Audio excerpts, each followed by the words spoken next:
Zulaikha akhirnya datang ke penjara Zawiyah untuk menghukum Yuzarsif. Dia lalu mengatakan kepada Kidamun, bahwa semua tempat yang didatangi oleh Yuzarsif kenapa selalu berubah. Penjara yang katanya sangat kumuh dan kotor, sekarang berubah menjadi sangat bersih. Kidamun pun menjawab, bahwa Yuzarsif telah menghidupkan penjara dan membuat semua orang menghormatinya. Tapi menurut Zulaikha, Yuzarsif adalah seorang budak yang dipenjara, agar mematuhi perintah majikannya, bukan malah dihormati oleh orang-orang di dalam penjara. Zulaikha meminta agar Kidamun menyiksa Yuzarsif, agar Zulaikha bias melihatnya secara langsung rintihan Yuzarsif itu.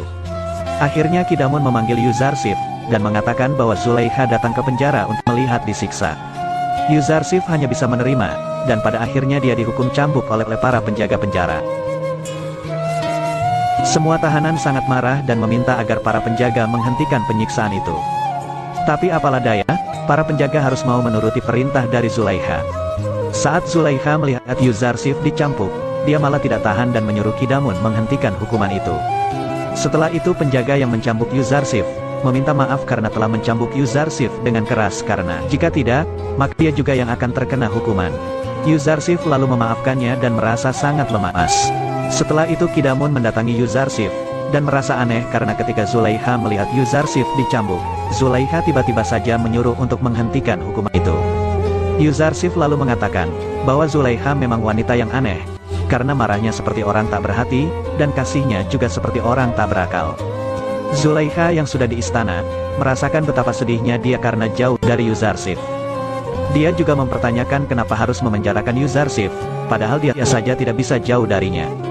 Kembali ke penjara, Yuzarsif mulai berceramah di hadapan para tahanan, bahwa dunia di dalam penjara bukanlah akhir bagi mereka semua. Bahkan ada orang yang di luar penjara, menganggap hidup mereka jauh lebih buruk dari penjara, karena kegelisahan mereka di luar. Semua penghuni penjara mendengarkan ceramah itu, bahkan Kidamun juga mendengarkannya dari atas penjara, dan menganggap semua perkataan itu memang benar adanya.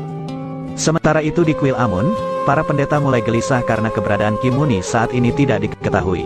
Mereka takut jika dia mulai tertangkap juga, maka akan mengakibatkan nyawa mereka akan terancam. Jika salah satu dari mereka membuka mulutnya, maka Amunhotep pasti akan langsung menghancurkan mereka semua dan membatasi kekuasaan kuil. Lalu, Anikmahu menugaskan agar segera menemukan di mana keberadaan Kimuni, Apophis dan Inarus, agar mereka bisa selamat dari masalah ini. Yuzarsif yang sedang menjalankan tugas di tambang batu, tak sengaja bertemu dengan kafilah dari Kan'an yang sedang mengejar untanya yang lari. Yuzarsif lalu menanyakan tentang keadaan Nabi Yakub di Kan'an. Dan ketika orang itu menceritakan bahwa Nabi Yakub selalu menangisi kepergian salah satu anaknya, Yuzarsif langsung bersedih dan meneteskan air mata. Hal itu membuat orang itu bertanya-tanya, kenapa Yuzarsif menangis, dan menanyakan siapa Yuzarsif sebenarnya. Yuzarsif tidak mengaku bahwa dirinya adalah Yusuf, anak dari Yakub yang hilang. Dia hanya berpesan kepada Yakub, agar mendoakan anak-anak yang jauh dari orang tuanya, dan tetap bermunajat kepada Allah, agar segera dipertemukan dengan anaknya yang hilang. Setelah itu tiba-tiba saja unta yang tadi lari jauh, kembali kepada orang itu yang membuatnya merasa aneh. Karena dari tadi unta itu merasa takut kepadanya. Yuzarsif mengungkapkan, bahwa semua makhluk hidup di dunia memiliki misi dan tujuan tertentu. Malam harinya Apophis dan Inarus bermimpi aneh, dan menceritakan kepada masing-masing. Mimpi Apophis adalah, dia sedang berdiri dan membawa banyak roti di atas kepalanya, lalu burung gagak memakan roti itu ramai-ramai. Sedangkan mimpi Inarus adalah, dia sedang memeras 3 tangkai anggur, dan memberikannya kepada Amunhotep yang sedang terlihat marah besar. Mereka berdua sangat bingung apa arti dari mimpi itu, dan berniat akan menanyakannya kepada Yuzarsif, yang mereka anggap pintar di penjara. Di sisi lain, Yuzarsif yang sedang berdoa, kembali didatangi oleh malaikat Jibril, yang mengatakan bahwa sudah saatnya Yuzarsif menyampaikan risalahnya kepada semua orang, agar menyembah Allah Subhanahu wa Ta'ala. Yuzarsif juga teringat dengan perkataan Yakub, bahwa dia akan menjadi seorang penakwil mimpi yang dianugerahkan Allah kepadanya. Siang harinya, Inarus dan Apophis langsung menanyakan, apakah Yuzarsif bisa menakwilkan sebuah mimpi atau tidak. Ketika Yuzarsif menyuruh mereka untuk menceritakan mimpinya masing-masing, ia sempat berpikir sebentar, dan mengatakan bahwa jika nanti takwil mimpinya berakibat buruk bagi mereka, maka mereka harus menerimanya. Karena takwil mimpi itu sudah pasti akan terjadi. Tapi sebelum itu, Yuzarsif akan membuktikan suatu tanda kepada mereka terlebih dahulu. Bahwa perkataannya itu akan terjadi, dan mereka tidak akan meragukan lagi takwil mimpi yang akan diungkapkan Yuzarsif nanti. Pertama Yuzarsif mengatakan, bahwa menu makanan hari ini adalah ikan panggang, roti gandum, dan kurma.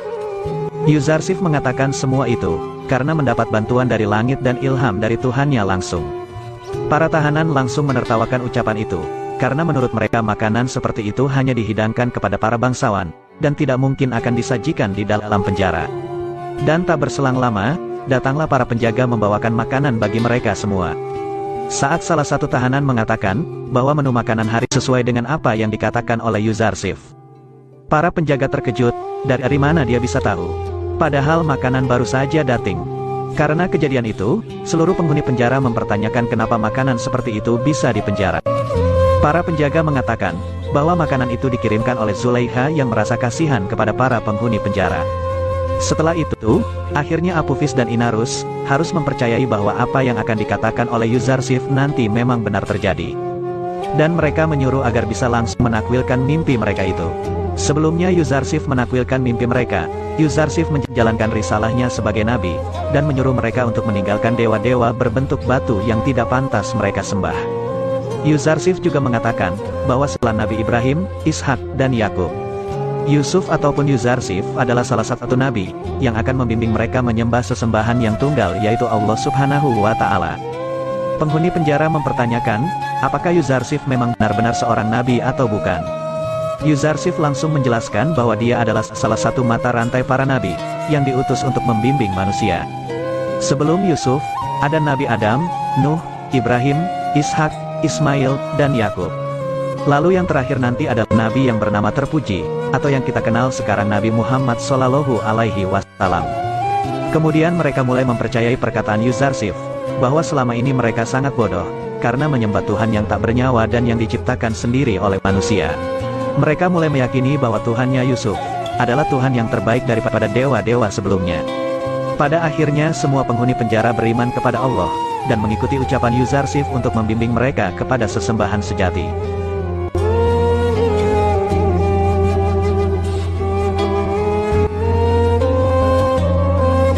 Salah satu penjaga lalu melaporkan kejadian itu kepada Kidamun, bahwa Yuzarsif telah mengajak para tahanan menyembah Tuhan yang esa, dan melupakan dewa-dewa dari nenek moyangnya.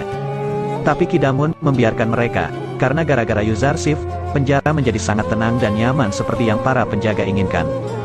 Dan membiarkan para tahanan memilih agamanya masing-masing. Setelah mereka beriman, Yuzarsif langsung menakwilkan mimpi Inarusin Arus dan Apophis. Tapi sebelum itu mengatakan, bahwa mereka harus menerima apapun arti mimpi yang akan dijelaskan olehnya. Arti mimpi Inarus adalah, bahwa 3 hari lagi dia akan dikembalikan ke pekerjaan lamanya, sebagai pemberi minuman Amenhotep. Sedangkan Apophis, 3 hari lagi dia akan dihukum gantung. Dia akan tetap berada di atas tiang gantung itu, sampai burung-burung memakan jasadnya. Hal itu langsung membuat Apophis merasa panik, dan mencari alasan bahwa dia telah berbohong memimpikannya hal itu. Sementara Nini Parkip langsung menertawakan perkataan Yuzarsif, jika semua perkataannya itu tidak akan terjadi. Yuzarsif mengatakan, bahwa sayangnya yang dikatakan olehnya sudah ditakdirkan dan pasti akan terjadi. Setelah itu Apophis kembali berpikir, bahwa tawil mimpi itu memang mirip seperti apa yang dimimpikan olehnya. Dan memang benar, bahwa para pendeta kuil telah mengkhianati dan membiarkannya begitu saja. Yuzarsif terus menghibur Apophis, dan mengatakan kepadanya, bahwa kematian adalah hal yang biasa dan pasti akan dialami oleh semua orang. Hanya para nabi dan kekasih Allah lah, yang menyambut kematian dengan gembira.